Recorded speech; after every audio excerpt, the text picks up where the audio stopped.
Hello, I'm Jonasz Rewiński and this is Military Mind. Armed conflicts, defense and security, land, sea and air. We've got you covered. Overnight, Russia launched an intercontinental ballistic missile at Ukraine, according to officials in Kiev. The Reuters news agency says this is the first time that a weapon of this range and power has been used in the war. Ukraine's Air Force said the missile was fired from Russia's southern Astrakhan region and targeted the Dnipro area, causing 2 fires and wounding 2 people. In addition, Ukrainian air defenses shot down 6 out of 7 cruise missiles that were part of the same attack. Moscow has not commented on the ICBM reports. The attack comes on the heels of Ukraine starting to use long-range Western-supplied missiles against targets on Russian soil, a development seen as a major escalation by Moscow. Now, that same night, Russian forces also launched several artillery and Grad multiple rocket launcher attacks at the Nikopol and Pokrovsk regions. Meanwhile, Ukraine has struck targets inside Russia with British-supplied Storm Shadow missiles for the first time, Bloomberg says, citing a Western official familiar with the matter. According to the source, the strikes were approved as a response to the presence of North Korean troops in Russia's Kursk region, which is widely seen as a sign of escalation from Russia. On the front line, Ukrainian border guards repelled a Russian assault in the Vovchansk area. Deploying from 2 infantry fighting vehicles, the Russians attempted to attack a position held by fighters from the Kramatorsk border detachment. The Ukrainians used aerial reconnaissance and observers from neighboring positions to destroy the Russian vehicles. Still, the Kurakhove and Pokrovsk areas together account for 60% of all Russian attacks on the front. While Russia's activity on the Liman and Kupiansk fronts has eased, it has picked up in the Berdyansk sector. Despite fewer assaults overall, Russian forces have made notable gains in Chasiv Yar.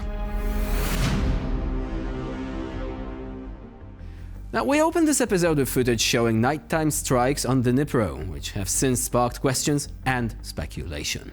The lack of detonation gives the impression that these could be dummy munitions rather than active explosives, making the attack itself seem more like a costly demonstration of force than an actual military operation.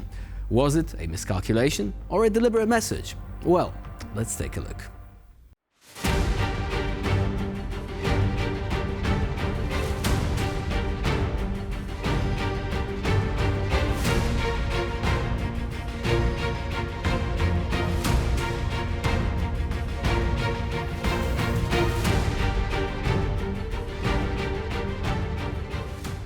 Now, the next clip shows harrowing footage from the Kursk region as Russian forces reportedly execute a group of Ukrainian POWs who found themselves surrounded. So, of course, viewer discretion is advised, and let's hope that everyone involved in this and other acts of terror and war crimes are eventually brought to account for what they have done.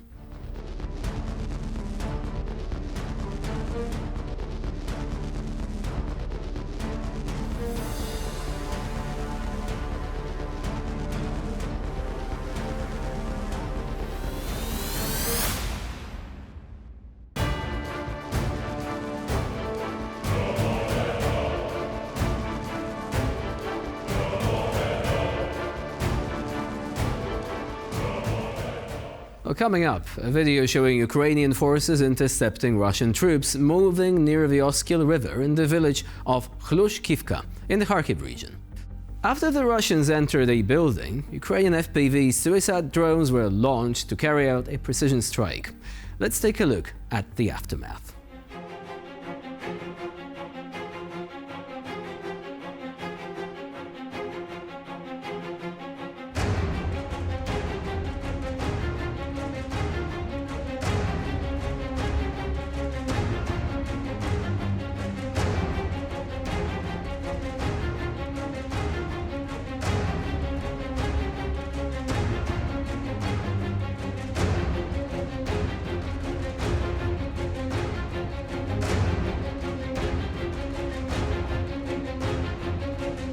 And moving on now, and in this compelling footage, a sniper from the 2nd Separate Detachment of the Special Operations Center Omega demonstrates exceptional marksmanship, eliminating enemy targets with great precision.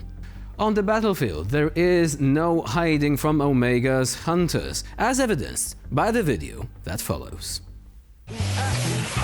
Дистанция! Дистанцию! 280. Есть! Ой, хорошо! Есть, отбил. Он вылез. Есть! Есть! Два, блядь. Есть! Ебнуться! Там выхватывай типы. В мечтах, короче. Отведи в тупо. Класс! Бать! Вот это выхватили, блядь. Азот! Прям в дом. Прям в дом. Actually, that's as close to 360 no-scoping as it gets in a real war. As for the Russians, well, they were never supposed to be there in the first place. They are invading a sovereign nation, attacking civilian targets. I mean, you know the drill, right? So there you have it. Karma, once again. And now we close out this episode with video of an intense frontline engagement, with Ukrainian troops clearing Russian trenches and taking prisoners. This gripping footage, likely recorded near the village of Druzhba in the Donetsk region, takes you directly into the heat of battle. Поехали. Дистанция. Блиндаж налево. Своя.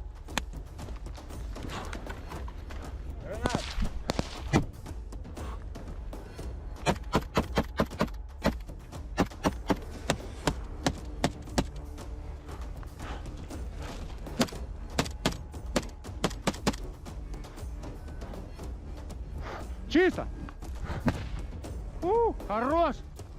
Давай.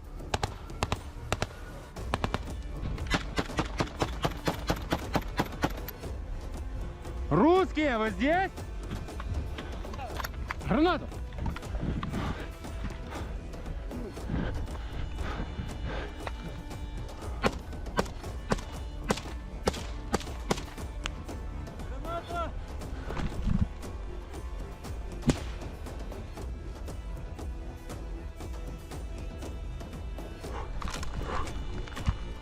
Ну? Давайся, сука!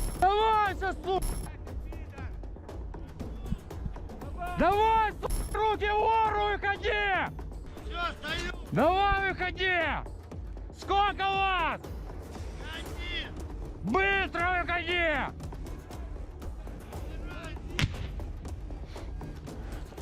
Ранен! Да нет, сука, не трожь, ствол где? Быстро, сука, сюда! Быстрее! Быстро, сюда, быстро, на! Сука, бегом! Быстро, сука, сюда в блиндаж, бегом, на!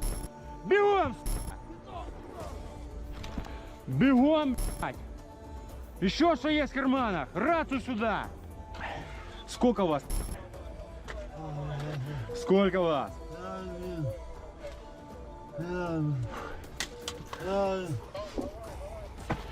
В карманах все на. В укрытие! Взялась. Я зачищу. So we have a positive outcome, a smart guy who decides to surrender. And by the way, you know what the difference is? Prisoners of war taken by Ukrainians are treated with respect. If the Russians take someone prisoner, we've already seen that in the previous video, right? What happens then? The Russians routinely executing their prisoners of war. So there you have it. And also, for all the Russians on the front line, Putin really views you as expendable. So if you happen to have a piece of white sheet or anything that could be improvised as a white flag, use it. You're not going to regret this. And with this, we conclude this episode of Military Mind. Please stay with us here on TVP World for more latest news and updates.